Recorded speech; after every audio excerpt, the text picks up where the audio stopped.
Você continua assistindo a segunda parte do documentário especial Educação Brasileira. Acompanhe agora as origens e a história da educação em nosso país.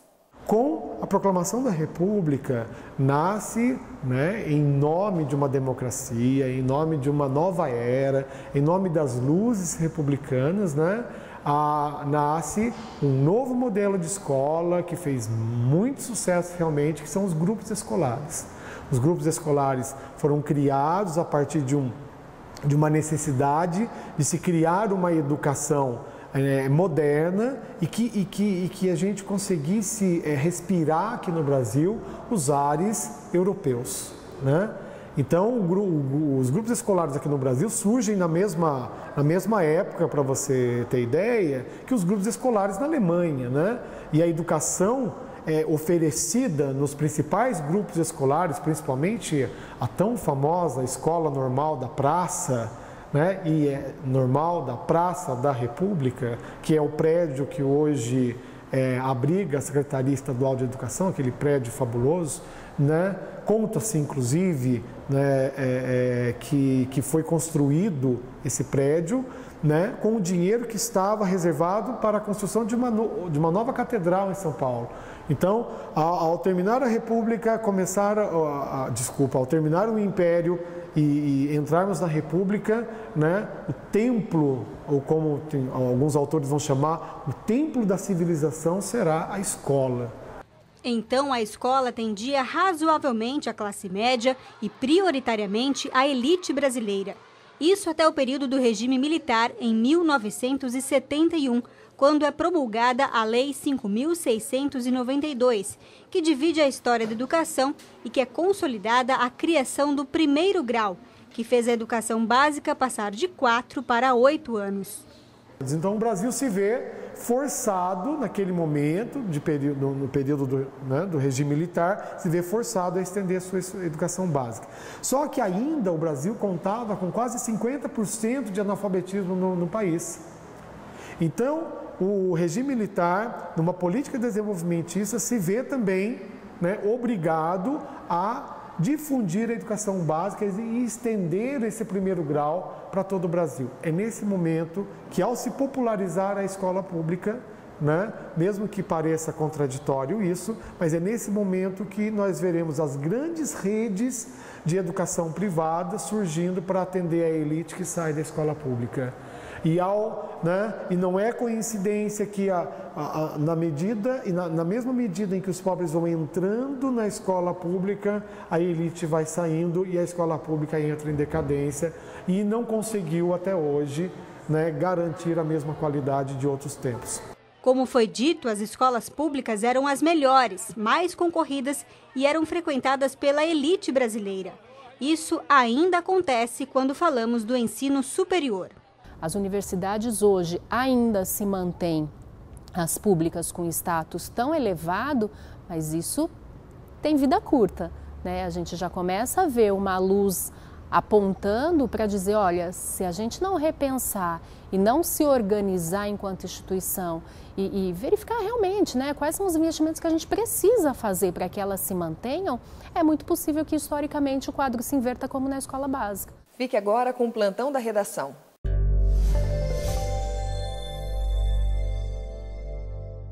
A General Motors suspende contratos de 1.500 trabalhadores em São José dos Campos. O acordo prevê que funcionários fiquem em layoff até novembro e, em contrapartida, oferece estabilidade de emprego por 3 meses. A empresa e o sindicato chegaram a acordo após 2 meses de negociação que envolveu, inclusive, a Justiça. E após um acordo com a polícia, famílias sem teto deixam a área do antigo Pinheirinho em São José dos Campos. A ocupação durou menos de 24 horas. O grupo reivindica o uso da área, que é particular e está abandonada, para a construção de moradas e reclamam que a prefeitura cortou o aluguel social. A saída dos manifestantes foi pacífica. Segue o repórter setorial. O Ministério da Educação criou novas regras para os cursos à distância. O objetivo é ampliar a oferta dessas formações. Acompanhe. Mais de 1.300.000 alunos estão matriculados em um curso à distância, autorizado pelo MEC. Desde 2010, a cada ano, cresce em 10% o número de cursos nesta modalidade, segundo o Censo de Educação Superior feito pelo INEP. O Ministério da Educação aprovou uma nova regulamentação para os cursos superiores à distância. As medidas vão atingir o ensino superior e os cursos de pós-graduação. As instituições agora estarão mais independentes para criar os seus polos e, ao mesmo tempo, ofertar a educação à distância em locais que não existem. Entre as principais mudanças está a permissão para que as instituições de ensino superior criem polos sem a exigência de vistoria do MEC. As escolas também poderão oferecer só cursos à distância, sem precisar ter simultaneamente cursos presenciais. E agora, a educação básica, que é o ensino fundamental, médio e profissional, também poderá ter aulas à distância em situações especiais. Atualmente, no Brasil, menos de 20% da população entre 18 e 24 anos fazem um curso de ensino superior. Segundo o MEC, a meta é ampliar a oferta do ensino no país para atingir, no mínimo, 33% dessa população. A cifra dos gastos com acidentes de trânsito é muito maior do que o SUS divulga. Os 250 milhões anuais contabilizados pelo Ministério da Saúde refere-se única e exclusivamente aos gastos com saúde, isto é, gastos com atendimento em hospitais da rede pública. Só em rodovias estaduais e federais, os gastos chegaram a 5 bilhões de reais em 2016. O número leva em conta gastos com destruição de veículos, despesas hospitalares e mais, a perda de produtividade. Quase 75% dos acidentes afetam a população economicamente ativa. São pessoas que deveriam estar trabalhando. Com esse grupo, os gastos chegam a aproximadamente 15 milhões de reais por dia. Essas estimativas e cálculos são do Centro de Pesquisas e Economia do Seguro e da Escola Nacional de Seguros, e correspondem ao valor que seria gerado pelo trabalho dessas vítimas que morreram ou ficaram inválidas após acidentes. Um dos caminhos para reverter essa situação, de acordo com especialistas, é aumentar a fiscalização e melhorar com urgência a qualidade das estradas. Governo Temer envia carta com solicitação oficial para fazer parte da organização que reúne as principais economias do mundo, a OCDE, que é a Organização para a Cooperação e Desenvolvimento Econômico. Acompanhe. O porta-voz da presidência, Alexandre Parola, informou que o Brasil formalizou um pedido para integrar a Organização para a Cooperação e Desenvolvimento Econômico, OCDE. A solicitação brasileira segue-se à bem-sucedida execução do programa de trabalho que resultou do acordo de cooperação assinado entre o Brasil e a OCDE em 2015. Insere-se no marco dos esforços do governo brasileiro para consolidar o desenvolvimento sustentável e inclusivo, com a modernização da gestão e aproveitamento da larga experiência em políticas públicas comparadas daquela organização. O Brasil participa de atividades da OCDE desde 1994, acompanha 23 comitês e grupos de trabalhos, mas não é membro pleno da organização. A adesão do Brasil à OCDE ganhou impulso com o início do governo do presidente Michel Temer. A entrada do país para o clube dos principais países do mundo é vista como forma de aumentar a confiança dos investidores estrangeiros no país. Mas a carta enviada pelo Brasil representa apenas o primeiro passo do processo de adesão. A OCDE precisa realizar discussões e preparar um acordo com requisitos que o país deva cumprir.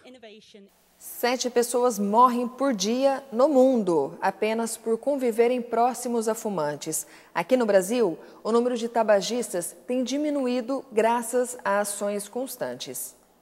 Segundo a OMS, Organização Mundial da Saúde, o tabagismo é a principal causa de morte evitável no mundo.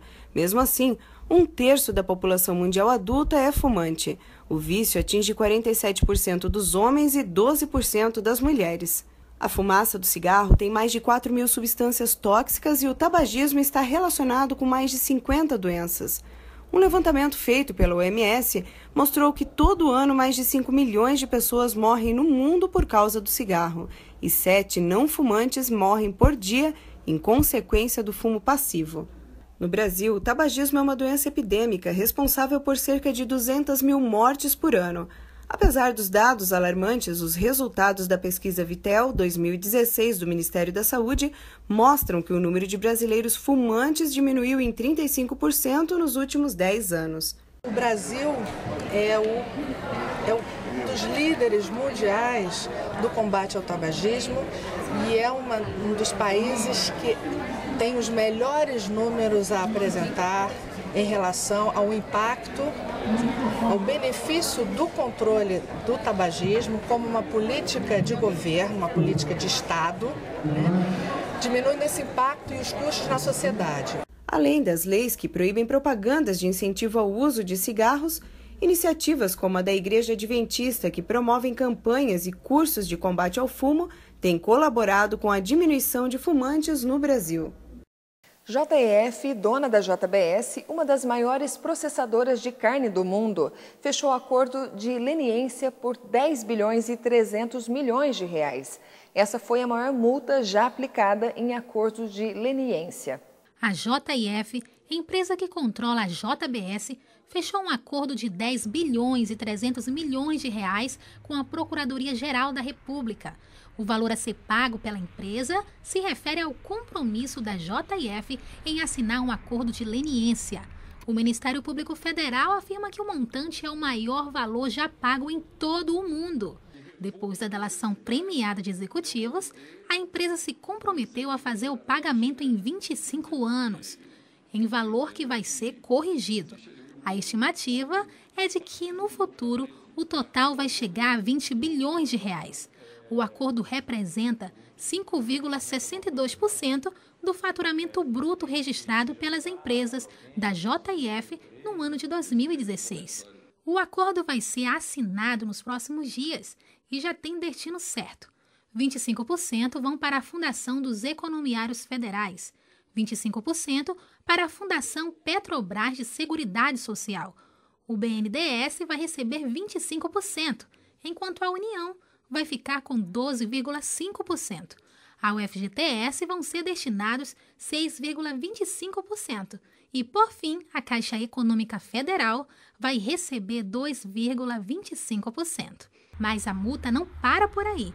Ainda tem 2 bilhões e 300 milhões de reais que vão ser pagos por meio de projetos sociais, especialmente nas áreas de educação, saúde e prevenção da corrupção. O que acontece fora da nossa região também é notícia aqui no Giro News. Ok, vamos às notícias. O Ministério da Saúde incorpora ao SUS, Sistema Único de Saúde, um novo medicamento para o tratamento de esclerose múltipla. O tratamento estará disponível nas unidades de saúde de todo o país em até 6 meses e deve atender cerca de 12 mil pacientes. Agora é lei. Quem paga em dinheiro garante o desconto. Comerciantes devem cobrar preços diferenciados por o mesmo produto de acordo com a forma de pagamento.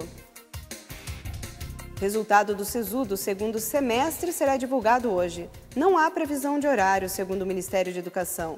A matrícula deverá ser efetuada entre 9 e 13 de junho. Mais de 887.661 candidatos fizeram inscrição nesta edição. O número de candidatos superou o do ano passado do mesmo período.